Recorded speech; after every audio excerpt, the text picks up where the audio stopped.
मुझे नहीं पता कि मुझे कहाँ से वीडियो शुरू करनी चाहिए, पर ये मेरी लाइफ का पहला एक्सपीरियंस था जिससे मुझे काफ़ी सारी चीज़ें मतलब सीखने को मिली हैं। समाज क्या है, दोस्त क्या है, आप खुद क्या हो। मतलब इस प्रोसेस में मुझे पहले लोग बुरे लगे स्टार्टिंग में, जिन्होंने मेरी हेल्प नहीं करी थी। मुझे लगता था कि at least they could have helped me. बस ये था कि अब जब वो चीज़ें ख़त्म हो गई हैं तो मुझे लगता है कि नहीं यार, जो हुआ वो सही ही था। मतलब उनकी मर्ज़ी थी। मतलब देखा जाए तो मुझे अब नहीं बुरा लग रहा बिल्कुल भी। मुझे ऐसा लगा कि उस चीज़ ने मुझे स्ट्रॉन्ग बनाया है। तो ये चीज़ शुरू हुई थी 23 नवंबर 2023 में, जब मैंने अपनी ज़िंदगी की पहली बाइक ली थी। आपको पता होगा, पल्सर N160। तो उस टाइम जॉब चल रही थी, मतलब ठीक चल रही थी, ऐसी कोई ऐसा दिक्कत नहीं थी हुई तो मुझे। तो मैंने ले लिया। तो था कि जॉब चल रही है यार, ईएमआईज़ वगैरह पे मैंने बाइक ली थी। तो ईएमआई पे मैंने बाइक ली, तो मुझे लगा कि नहीं कोई दिक्कत नहीं है, ईएमआई हो जाती है।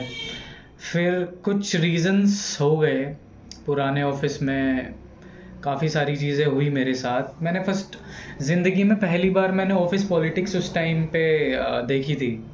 तो इतनी ऑफिस पॉलिटिक्स मैंने उस टाइम पे देखी कि मैंने ज़िंदगी में कभी वो चीज़ फेस ही नहीं करी थी। तो मैं करता रहा, चीज़ें चलती रही। काफ़ी मेंटली स्ट्रेस्ड मैं रहने लगा था उस चीज़ पे कि यार, मैं तो पहली बार ये चीज़ अपनी ज़िंदगी में फेस कर रहा था।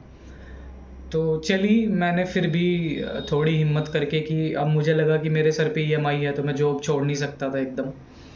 तो मैंने काफ़ी महीने जॉब की, पर जब मेरा बिल्कुल ही मतलब पारा सर से ऊपर हो गया, जब मैनेजमेंट आपके पीछे पड़ जाती है तो आपके पास कोई ऑप्शन नहीं रहता सिवाय जॉब छोड़ने के। तो आ, हाँ, मैंने जॉब छोड़ी, मतलब ऐसे ही नहीं छोड़ी। मुजफ्फरनगर का हूँ तो मैनेजर को कंप्लेन करके छोड़ी थी। हाँ ठीक है, एटलीस्ट मन को तसल्ली थी। मैनेजमेंट वगैरह का होता तो कुछ है नहीं, पर ठीक है, कोई बात नहीं।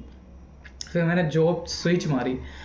अब मेरी ज़िंदगी का वैसा फेस आया कि जितनी मेरी सैलरी थी, जिस जॉब पे मैंने ईएमआई पे बाइक निकलवाई थी, मुझे उससे एटलीस्ट 9 से 8 हज़ार या 7 हज़ार रुपये कम पे और जॉब करनी पड़ी थी, क्योंकि मुझे मार्केट में जॉब नहीं मिल रही थी जैसी मुझे चाहिए थी, और मुझे जॉब करनी पड़ी उतने कम पैसे पे। और मैंने वो जॉब एटलीस्ट 3 महीने की थी, 3 से 4 महीने की थी। पर उस 3 से 4 महीने में मेरी बुद्धि ठिकाने आ गई थी, क्योंकि मुझे लिटरली नहीं पता था कि मेरे साथ क्या हो रहा है। और ईएमआई की वजह से मैं इतना बंधा हुआ फ़ील कर रहा था कि मैं जॉब नहीं छोड़ सकता था। और मैं मेंटली फक्ड अप हो गया था उस टाइम पे कि नहीं यार, करनी पड़ेगी, ऑप्शन कोई है नहीं। अब मैंने बाइक ली थी खुद के पैसे पे, तो मैं मतलब नॉर्मल फैमिली जो होती है, कॉमन फैमिलीज़, उन पे आप इतना बर्डन नहीं डाल सकते हैं जितना मैंने। वैसे सोचा तो नहीं था कि मैं पापा से कभी पैसे लूँगा उस ईएमआई के, कभी नहीं सोचा था लिटरली। और भगवान का लाख लाख शुक्र है कि मेरी ईएमआई वगैरह आज ख़त्म हो गई है, और मैंने लिटरली पूरी फैमिली में से किसी से भी कभी 1 रुपया नहीं मांगा। जिन पर्सन से मैंने मांगा था, जहाँ से मुझे ना मिली, जहाँ से मुझे बेइज्जती मिली, पहले बुरा बहुत लगा था, लिटरली बहुत बुरा लगा था। पर अब फील नहीं होता कुछ। वो चीज़ होनी ज़रूरी थी। आपको अपनी वर्थ पता चलती है, और आपकी अपनी हरकतें, जिन जिन पे आपने ये फ़ैसले लिए थे, रैश डिसीजंस जिनको बोलते हैं, वो लिए थे। जो फ़ैसले लिए थे वो सिखाने के लिए लिए गए थे। मुझे तो यही फ़ील होता है अब तो, कि आपको खुद से ही सब कुछ करना पड़ता है, और आप खुद ही करेंगे, कोई आपका सपोर्ट नहीं करेगा।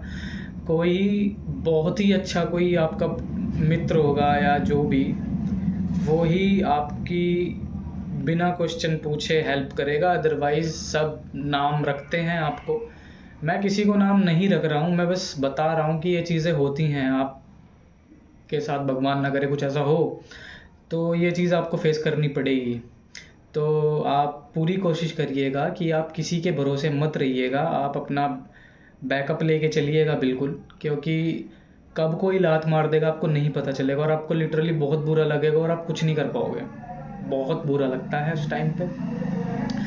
और आज मैं इतना अच्छा, इतना हल्का फ़ील कर रहा हूँ क्योंकि मेरी आज ईएमआईज़ ख़त्म हो गई हैं पूरी, और फैमिली से मैंने कोई सपोर्ट नहीं लिया था, ना डाउन पेमेंट के टाइम पे और ना ईएमआईज़ के टाइम पे।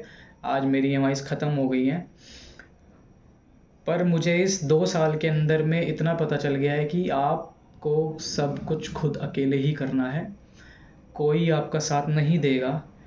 और जिन लोगों ने मेरा साथ दिया है, मैं उनको ज़िंदगी भर नहीं भूल पाऊँगा।